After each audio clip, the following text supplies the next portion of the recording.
तालुक्यातील जेऊर पाटोदा येथे माऊली अगरबत्ती कारखान्याला रात्री 1:30 ते 2च्या सुमारास भीषण आग लागून लाखोचे नुकसान। कोपरगाव तालुक्यातील जेऊर पाटोदा येथील अण्णासाहेब दरगुडे पाटील व त्यांचा मुलगा दुर्गेश अण्णासाहेब दरगुडे पाटील यांचा माऊली अगरबत्ती कारखाना असून अत्यंत हालाकीच्या परिस्थितीतून हा व्यवसाय त्यांनी उभारला होता। 5 नोव्हेंबर शनिवारी रात्री 1:30च्या सुमारास या कारखान्याला आग लागली। या आगीत लाखो रुपयांचे नुकसान झाले आहे। या घटनेची माहिती मिळताच अनेकांनी आग विझवण्याचा प्रयत्न केला। त्याचबरोबर माजी सभापती मच्छिंद्र नाना केकान, माजी सरपंच सतीश केकान, सरपंच मनीषा सतीश केकान, ज्ञानेश्वर माऊली आश्रमाचे कीर्तनाचार्य नवनाथ महाराज खेडेकर यांनी तातडीने घटनास्थळी येऊन मदत केली। नगरपालिकेच्या अग्निशमन या ठिकाणी दाखल झाल्या होत्या। माजी सभापती मच्छिंद्र केकान यांनी सहकार मंत्री शंकरराव कोल्हे सहकारी साखर कारखान्याचे चेअरमन विवेक भैया कोल्हे यांना फोन केला असता रात्री 1:30च्या सुमारास त्यांनी फोन उचलून तातडीने मदतीसाठी कारखान्याचे 2 अग्निशमन दलाचे बंब पाठवून मदत केली। आपल्या मुलाच्या कारखान्याचे नुकसान झाल्यामुळे हे नुकसान पाहून या मुलाच्या आईने टाहो फोडला होता। सत्य एक्सप्रेस न्यूज साठी रवींद्र जगताप, कोपरगाव।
आमच्या गावातील व आमचे पाहुणे अण्णासाहेब दरगुडे पाटील यांनी 2 ते 3 वर्षापूर्वी जे संकट आलं होतं कोरोनाचं, मुलाची नोकरी गेली व घरी अल्पभूधारक असल्यामुळं त्यांनी पोराला एक उद्योग म्हणून हा व्यवसाय चालू करून दिला होता। अक्षरशः त्यांनी पाहुण्या रावळ्यांकून शेजारच्यांकून अशा परिस्थितीत हा सगळा व्यवसाय उभा केला होता।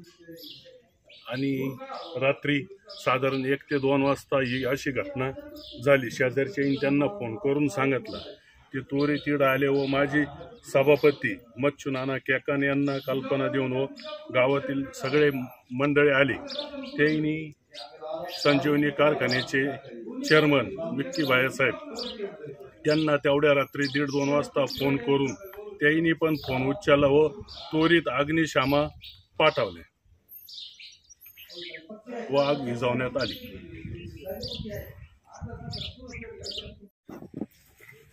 आग किती वाजता लागली इथं? आग रात्री 2 वाजता लागली साधारणतः।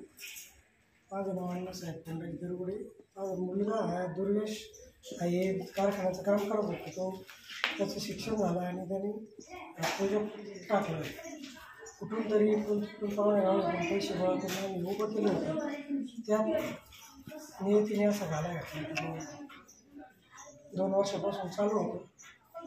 तर त्याच्यात आमची जमीन शेतजमीन आहे. माझ्या नावावर 2 एकर. ती 2 एकर शेती पाण्याखाली राहते कायम. सतत पुराचं तिला हे असतं. म्हणून आम्ही हे अगरबत्तीचं प्रोडक्शन तयार करायची सुरुवात केली होती. आधी सुरुवातीपासून घरगुती करून ते मोठ्या याच्यावर आणलं होतं 2-3 वर्षांमध्ये. तर अशा पद्धतीने चालू होतं. त्याच्यात ते रात्री अचानक शॉर्ट सर्किटमुळे आग लागल्यामुळे सगळं दामानं क्षणाच मिटून गेलं. त्याचं काय वाटतं अंदाजे कितीच नुकसान असू शकतं? 25-30 लाख नुकसान झाले. अशा पद्धतीने सरकारने आम्हाला काहीतरी मदत करावी अशी आम्ही अपेक्षा करतो. फायर ब्रिगेड ज्या आहेत त्या कुठल्या कुठल्या आल्या होत्या आपण बोलवलं? आमच्या इथं आपल्या संजीवनी सहकारी साखर कारखान्याच्या 2 आल्या होत्या. नगरपालिकेची 1 आली होती. त्यांनी पण खूप सहकार्य केलं. पण मग काही सापडण्याजोगंच राहिलं नाही. सगळंच जवळ खाल्लं.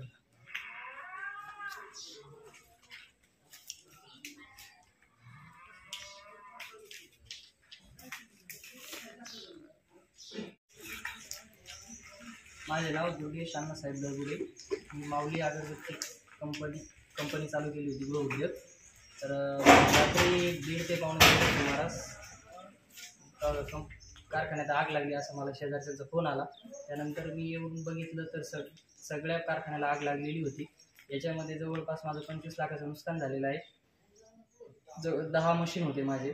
जवळपास 5-1 हजार किलो रॉ मटेरियल होतं. 3-1 हजार किलो बनवलेलं मटेरियल होतं माझं. आणि काही केमिकल परफ्यूम होते.